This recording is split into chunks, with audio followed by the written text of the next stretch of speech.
ఈరోజు జగన్మోహన్ రెడ్డి గారు చెప్పినట్టు దేశం మొత్తం ఆంధ్రప్రదేశ్ వైపే చూస్తుంది అని లండన్ వెళ్తూ ఐపాక్ అభినందన సభలో చెప్పిన మాట నిజమైంది. చంద్రబాబు నాయుడు గారు, పవన్ కళ్యాణ్ గారు కూటమి దేశం గర్వించదగ్గ ఈరోజు దేశంలో ఏమవుతుందో, దేశంలో ఎన్ని వస్తున్నాయో మర్చిపోయి ఆంధ్రప్రదేశ్లో మొత్తం టోటల్గా మాట్లాడుకునే విధంగా రాష్ట్రంలో కనివిని ఎరగని మెజార్టీతో ఒక్కొక్క సీటు గెలుస్తుంటే 30,000, 40,000, 50,000, 70,000 పైచిలకు మెజార్టీలతో జనాలు ఒక కసితో గవర్నమెంట్ని ఓడించడానికి ఏ ఓటైతే వేశారో ప్రతి ఒక్కరికి, రాష్ట్ర ప్రజలకు అందరికీ కూడా పేరు పేరున పాదాభివందనాలు, ప్రత్యేక కృతజ్ఞతలు. ఎందుకంటే మేమందరం మొత్తం టోటల్గా ఆర్పీ గారు అవ్వచ్చు, అందరం కూడా చంద్రబాబు నాయుడు గారు రావాలా, పవన్ కళ్యాణ్ గారు రావాలా, లేకపోతే పాలన మేము ఒక పార్టీ రావాలా, పార్టీ ఓడిపోవాలా కాదు. రాష్ట్రంలో ఈరోజు అంధకార పాలన, రౌడీజం పాలన, ఒక సైకో పాలన పోవాలి. చంద్రబాబు గారు రాజధాని రావాలి, రాజధాని కట్టాలి. విశాఖపట్నం ఫైనాన్షియల్గా ఒక సినీ హబ్గా మొత్తం డెవలప్ అవ్వాలి. రాష్ట్రం మొత్తం టోటల్గా 5 సంవత్సరాలు అధోగతి పాలైపోయింది. పోలవరం మొత్తం టోటల్గా నాశనం అయిపోయింది అని దాని మీద చంద్రబాబు నాయుడు గారు ఏదైతే రావాలనుకున్నామో, కూటమి రావాలనుకున్నామో, ప్రజలు ఒక్కటి మాత్రం గుర్తుపెట్టుకో, దేశంలోనే కాదు ప్రపంచంలోనే ప్రజలు తిరగబడితే ఎవరు తట్టుకోలేరు. రాత్రి 1 గంట దాకా మేము ఆ రోజు చెప్పాం, తిండనక తిప్పలనక పిల్లలకు పాలు లేకపోయినా ఓటు వేసి మేము ఆ రాష్ట్రాన్ని మేము కాపాడుకుంటామని చెప్పి చంద్రబాబు నాయుడు గారు, పవన్ కళ్యాణ్ గారు కూటమిని గెలిపించడానికి ఆ రాత్రి అనక దేశం విడిచి దేశం వచ్చారు. అందరూ వచ్చి ఈరోజు బంపర్ మెజార్టీతో 165 పైచిలకు సీట్లు ఇచ్చారు. మేము ముందే ఆ రోజు అన్నాం, వేవు కొడితే మాత్రం 150 నుంచి 160 సీట్లు వస్తాయని కేకే సర్వే చెప్తే కేకే సర్వేని సమర్థించాం. Yes, correct. ఆరా మస్తాన్ గారి సర్వే అమ్ముడుపోయింది. ఆరా మస్తాన్ గారు వైసీపీకి అమ్ముడుపోయాడు. 2 రోజుల ముందు ఆల్రెడీ జడ్పీటీసీ వైసీపీ వాళ్ళందరూ సన్మానం చేశారు. అది కూడా చెప్పడం జరిగింది.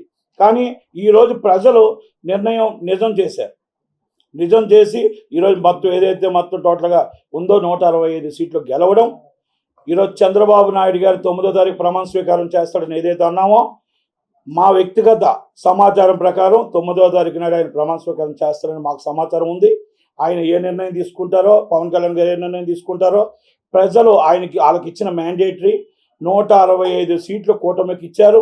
అవి ఈరోజు మొత్తం రాష్ట్రంలో ఆంధ్రప్రదేశ్లో ఈరోజు మన రాజధాని మనకు పూర్తవుతుంది, పోలవరం పూర్తవుతుంది. విశాఖపట్నం ఏ మాట అయితే అన్నామో ఆ మాట ప్రకారం గవర్నమెంట్ స్టూడియోలు కానీ విశాఖపట్నం మొత్తం టోటల్గా ఇక్కడ బాగుండాలి, అక్కడ బాగుండాలి. ఇక్కడ సినీ కార్మికులు బతకాలి, అక్కడ సినీ కార్మికులు బతకాలి, అక్కడ ఎంప్లాయ్మెంట్ ఉండాలి అనే సినీ ఇండస్ట్రీ నుంచి మొత్తం ఎవరైతే కొంతమంది బయటికి రాపోవచ్చు, కొంతమంది లోపల సపోర్ట్ చేయొచ్చు, పవన్ కళ్యాణ్ గారు అవ్వచ్చు, ఎవరైనా అవ్వచ్చు. సినీ ఇండస్ట్రీకి కులమత భేదాలు ఉండవు. సినీ ఇండస్ట్రీకి ఏ కుటుంబం ఎవరు గెలిస్తే ఆ కుటుంబంతో మేము కలిసి ఉండి మా సినీ కుటుంబం బాగుండాలని కోరుకుంటాం. అలాంటి విషయాల్లో సినిమా మేము ముందుకు రావచ్చు, కొంతమంది మా వెనకాల ఉండొచ్చు, లేకపోతే కొంతమంది రాకపోవచ్చు. కానీ ఏ మాట చెప్పినా మా సినీ అభివృద్ధి కోసం చంద్రబాబు నాయుడు గారు, లోకేష్ గారు ఏ మాట అయితే ఇచ్చారో ఆ మాట వాళ్ళు కట్టుబడి ఉంటారు. కట్టుబడి మా ఇండస్ట్రీ బాగుంటుంది, మా ఇండస్ట్రీ కూడా ఈరోజు నిలబెడతాం. 1/2 కిలోమీటర్ మమ్మల్ని ఎవరినైతే మా హీరోని తీసుకొచ్చి రోడ్డు మీద నిల్చోబెట్టి నడిపించి అవమానపరిచారో, కొంతమంది పోసాని కృష్ణమూర్తి లాంటి వారు, కొంతమంది సెకండరీలు మా ఇండస్ట్రీలో కొంతమంది ఉన్నారు. కొంతమంది అనొద్దు, ఆడపిల్లలు మేము గౌరవిస్తాం కాబట్టి మొత్తం టోటల్గా కొంతమంది ఒక అమ్మాయి అయితే హీరో, ఒక యాంకర్ అయితే అన్నది ముసలినక్క ఇంకో ఏదో మాట్లాడారు. నేను ఒకటే చెప్తున్నా, మీ తల్లిని తండ్రిని ఆ ముసలినక్క కింద మీరు చూస్తున్నారా? తల్లి శ్యామలమ్మ, నేను ఒకటే అడుగుతున్నా, ఇప్పటికీ కూడా మీకు నేను ఒక ఆడపిల్లగా, ఒక ఇండస్ట్రీలో ఒక ఆర్టిస్ట్గా మీకు ఒకటే చెప్తున్నా, మీ తల్లిదండ్రులు ఇచ్చిన పెంపకం అయితే మా తల్లిదండ్రులు మమ్మల్ని ఇచ్చిన పెంపకం ఏంటో తెలుసా? మేము ఎదుటి వాళ్ళకి గౌరవించడం, చంద్రబాబు నాయుడు గారు, పవన్ కళ్యాణ్ గౌరవించడం. అప్పుడు 14 సంవత్సరాలు చీఫ్ మినిస్టర్ చేసిన వ్యక్తికి నువ్వు ఈ విధంగా మాట్లాడావంటే మీ తల్లికి ఇస్తున్న మర్యాద ఏంటో, మీ తండ్రికి ఇస్తున్న మర్యాద ఏంటో. అలాగే నువ్వు మాకు టోటల్గా మీకు మీ తల్లిదండ్రులు నేర్పించిన సంస్కారం ఇది, అది నీ విజ్ఞతగా వదిలేస్తున్నా. ఇలాంటి వాళ్ళని మనం సినిమా ఇండస్ట్రీలో మన అవసరమా అనేది నిర్మాతలు కూడా ఆలోచించుకోవాలి. ఎందుకంటే నేను ఒకటే, మాకు మీలాగా నేను అనడం నాకు వచ్చు, కానీ మాకు సంస్కారం అడ్డు వస్తుంది కాబట్టి మేము మీకే వదిలేస్తున్నాం విజ్ఞతకి. ఒకటి వాసాని కృష్ణమూర్తి గారు చెప్తున్నాం, వ్యక్తిగతంగా ఎన్నో వ్యక్తిగతంగా వెళ్ళాడు. ఆయన ఏమన్నాడంటే, నేను సంపాదించుకున్న డబ్బు అన్నాడు. ఎవరు సంపాదించుకున్న డబ్బు? త్వరలోనే గవర్నమెంట్ వస్తుంది. ఆ గవర్నమెంట్ ఫామ్ చేసిన తర్వాత అందరి మీద ఎంక్వైరీ నడుస్తుంది. అలాగే ఎంఈవి సత్యనారాయణ గారు మన నిర్మాత అవ్వచ్చు. విశాఖపట్నంలో వచ్చిన భూములు, లాక్కున్న భూములు కానీ అన్నీ కూడా ఆయన మీద వాళ్ళ భార్యను కిడ్నాప్ చేసిన 48 గంటల కేసులు ఓపెన్ చేస్తాం. ఆయన మీద తీసుకున్న చర్చ్ ల్యాండ్లో, ఒక బోర్డు ల్యాండ్లో అన్నీ కూడా అంతా కూడా మొత్తం రివోక్ చేసి కేసులు రిజిస్టర్ చేయించి ఎంక్వైరీ చేసి ప్రజల సొమ్ము రాబెట్టడానికి చంద్రబాబు నాయుడు గారు వెనకడుగేయరు. చట్టం తన పని తాను చేసుకుంటూ వెళ్ళిపోతుంది. సజ్జల రామకృష్ణారెడ్డి గారు 100% ఊరు దాటి వెళ్ళిపోతాడు. ఆయన మాత్రం లుక్అవుట్ నోటీసులు ఇవ్వండి. ఆయన మీద ఇమ్మీడియట్లీ అరెస్ట్ చేయండి. కొన్ని గొడవల్లో కీలక వ్యక్తి, కొన్ని అల్లర్లో కీలక వ్యక్తి. పోలీసులకి మేము ఇంటిమేషన్ ఇస్తున్నాం, దయచేసి ఆయన బయటికి వెళ్లకుండా కాపాడండి, ఆయన మీద యాక్షన్ తీసుకోండి. దీనికి మూలకారకుడు సజ్జల రామకృష్ణారెడ్డి గారు. ఎందుకంటే కొన్ని విషయాల్లో వివేకానంద రెడ్డి గారి విషయాల్లో వచ్చి చాలా చాలా చాలా ఉన్నాయి. దాని మీద ఎంక్వైరీ నడిపించాలి. ఒక ఆడపిల్లని, ఎవరైనా ఆడపిల్లే, మన ఇంటి ఆడపిల్ల వస్తే ఆడపడుచుకు చార్జ్ పంపిస్తాం. కానీ శర్మిలమ్మకి ఇష్టం వచ్చినట్టు తిట్టి, ఇష్టం వచ్చినట్టు అవమానించి, అసభ్యకరంగా మాట్లాడిన వాళ్ళ మీద, సోషల్ మీడియాలో చేసిన వాళ్ళ మీద ఇమ్మీడియట్లీ యాక్షన్ తీసుకోవాలి. రేపు అదే మేము చెప్తున్నాం, రేపు వచ్చిన గవర్నమెంట్ కక్ష సాధింపు చర్య కాదు, నిజాలు తేల్చి ఎంక్వైరీ చేసి యాక్షన్ తీసుకొని మన పాలన నడిపించాలనేది మా ఉద్దేశం. రెండోది, మనకు వచ్చినది ఒక అదృష్టం వచ్చింది. ఈరోజు సెంట్రల్ గవర్నమెంట్లో కీ రోల్ పోషించబోతున్నాం. మన సీట్ల ఆంధ్రప్రదేశ్ రాష్ట్రం కీ రోల్ పోషించబోతుంది. మా రాష్ట్రానికి, మాకు రాజధాని, హైటెక్ సిటీ లాంటి రాజధాని కట్టించిన వాళ్ళకే మా మద్దతు.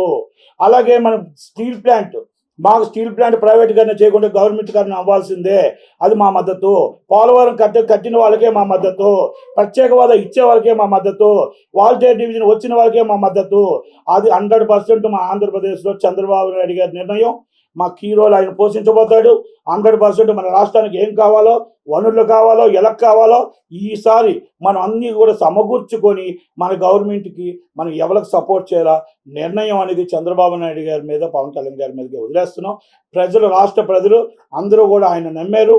ఆయన ఈరోజు మన రాష్ట్రానికి రావాల్సినవన్నీ కూడా తేవటానికి, చేయడానికి, ఎవరికి మద్దతు ఇవ్వాలో, ఎవరికి మద్దతు తెలపాలో, మన రాష్ట్రానికి ఎలా మనం కాపాడుకోవాలో, మన రాష్ట్రానికి ఎలా వనరులు తెచ్చుకోవాలో అది చంద్రబాబు నాయుడు గారికి మీరు చెప్పాల్సిన అవసరం లేదు. కాబట్టి ప్రత్యేక ధన్యవాదాలు తెలియజేస్తూ, అడ్వాన్స్ కంగ్రాచులేషన్ చెప్తూ, చంద్రబాబు నాయుడు గారు, పవన్ కళ్యాణ్ గారు ఇద్దరికి మేము అడ్వాన్స్ కంగ్రాచులేషన్ చెప్తూ, ఈ రాష్ట్రం బాగుండాలి అంటే చంద్రబాబు నాయుడు గారు రావాలి అన్నాం.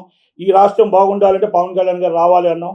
పవన్ కళ్యాణ్ గారి పాత్ర లేకపోతే ఈరోజు ఈ రాష్ట్రంలో ఈ ఉమ్మడి ఓటు రాదు, ఈ ఉమ్మడి కూటమి రాదు. కనుక ఆయనకి ప్రత్యేక ధన్యవాదాలు. మా సినిమా ఇండస్ట్రీ నుంచి ప్రత్యేకంగా ధన్యవాదాలు తెలియజేస్తూ, ఈరోజు మా సినీ హబ్బు కోసం మీరందరూ సహాయం చేస్తారని, సహాయ సహకారాలు అందిస్తారని ప్రత్యేక ధన్యవాదాలు తెలియజేస్తూ, మా సినిమా ఇండస్ట్రీ కోసం మీరు ఎంత చేస్తారో మేము వేచి చూస్తూ ఉంటాం. Thank you very much. Lokesh గారు మరీ ప్రతి విషయంలో కూడా మాకు అండగా ఉన్నారు. మాకు అండగా మేము మీకున్నాం, మీరు మాకున్నారు. కనుక మీరు ఇచ్చిన మాట మాకు తెలుసు. కనుక మా ఇండస్ట్రీ కోసం మీరు ఏం చేస్తారో మీకోసం మేము వెయిట్ చేస్తూ ఉంటాం. Thank you very much. Thank you. NTR జెండాను ఎగరేసిన ధీరుడా, 5 కోట్ల ఆంధ్రుల ఏకైక నాయకుడా, చంద్రబాబు నాయుడా, జయ హో జయ హో జయ హో. అందరికీ నమస్కారం. నా పేరు కుద్దూస్, నేను మ్యూజిక్ డైరెక్టర్ని. ఈరోజు ఒక అద్భుతమైన కార్యక్రమం మా పెద్దన్న నిర్మాత, సీనియర్ నిర్మాత నటికుమార్ గారి ఆధ్వర్యంలో నా మిత్రుడు, నటుడు ఆర్పి గారు సమావేశంలో నేను పాల్గొనటం. ఇక్కడ ఏంటంటే, నేను ముందుగా ఆంధ్రప్రదేశ్ ప్రజలందరికీ శుభాకాంక్షలు తెలియజేస్తున్నాను. ఒక సంగీత దర్శకుడిగా మీ భవిష్యత్తును ఎన్నుకున్న మీకు ధన్యవాదాలు. ఎందుకంటే 2014లో రాష్ట్రం విడిపోయేటప్పుడు సమైక్యాంధ్ర ఉద్యమాల్లో నా గళాన్ని నా పాటల రూపంలో పార్టీలకు అతీతంగా నా ఆంధ్రప్రదేశ్ కోసం ప్రతి అడుగు నేను వేసిన సందర్భం వారితో ప్రయాణం. ఢిల్లీలో కూడా 2 రోజులు జైల్లో పెట్టిన విధానం సకలం అక్కడ పాల్గొన్నప్పుడు నేను గర్వపడుతున్నాను. నాకున్న పరిజ్ఞానం వల్ల భోగాపురం, కొత్తపట్నం, అలాగే వైజాగ్ స్టీల్ ప్లాంట్ 32 మంది ప్రాణ త్యాగం వైజాగ్ స్టీల్ ప్లాంట్. ఆ స్టీల్ ప్లాంట్ని కూడా ఉన్న గత ప్రభుత్వం మన ఆంధ్రుల కోసం పోరాటం చేయని విధానం చాలా బాధేసింది. ఈ ఎన్నికల్లో ఈ రిజల్ట్లో విజయం సాధించింది ఎవరయ్యా అంటే నాకున్న పరిజ్ఞానం వల్ల నేను చెప్పేది, డ్రింక్ చేసేవాళ్ళు మందుబాబులు, చదువుకున్న యువత డ్రింక్ చేసిన మద్దుబావులు, అట్ ద సేమ్ టైం భావితరాల భవిష్యత్తు కోసం ఆలోచించే విజ్ఞానులు అని నేను ఘంటాపదంగా చెప్పగలను. ఎందుకంటే ఎన్నో పాటలు చేసాం కళాకారులం. ఆ పాటల రూపంలో గత ప్రభుత్వం మా సినిమా పరిశ్రమని, నటులని అవమానపరిచింది. వారిని పిలిచి ఇంటికి పిలిచి కార్లు అక్కడ పెట్టి నడుచుకుంటూ వచ్చి ఎందుకు ప్రపంచానికి హీరోలుగా పరిచయమైన నా తెలుగు సినీ పరిశ్రమ హీరోలు, నిర్మాతలు, సినీ పరిశ్రమను కూడా ఒక మంచి ఉద్దేశంతో ప్రభుత్వంతో సత్సంబంధాన్ని నెలకొల్పుకోవాలని వారు ప్రయాణం చేసినప్పుడు వారిని ట్రీట్ చేసిన విధానం ఒక సంగీత దర్శకుడిగా నాకు కలత చెందింది. చాలా బాధేసింది. సరే, ఏదేమైనా మా సినిమా పరిశ్రమ కళాకారులం దేవుడి ప్రసాదం. అందుకే అంటాను, సాంస్కృతిక శాఖలో, టూరిజం శాఖలో నిజమైన కళాకారుల ఆలోచన విధానంతో ఉన్న వాళ్ళు ఉండాలి.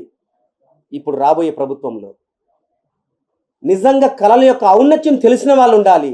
ఒక కళాకారుడిగా నా ఆలోచన అది మ్యూజిక్ అకాడమీ, సంగీత అకాడమీ చైర్మన్గా కావచ్చు, టూరిజం శాఖలో కావచ్చు. ఎందుకంటే ఈ సబ్జెక్టు ఒక కళాకారుడిగా మాత్రం నేను స్పందిస్తున్నా. కాబట్టి ఏదేమైనా కొత్త ప్రభుత్వానికి, చంద్రబాబు నాయుడు గారికి, దానికి సహకరించిన పవన్ కళ్యాణ్ గారికి, వెన్నుంటి అడుగులు వేసి మోటివేషన్ చేసిన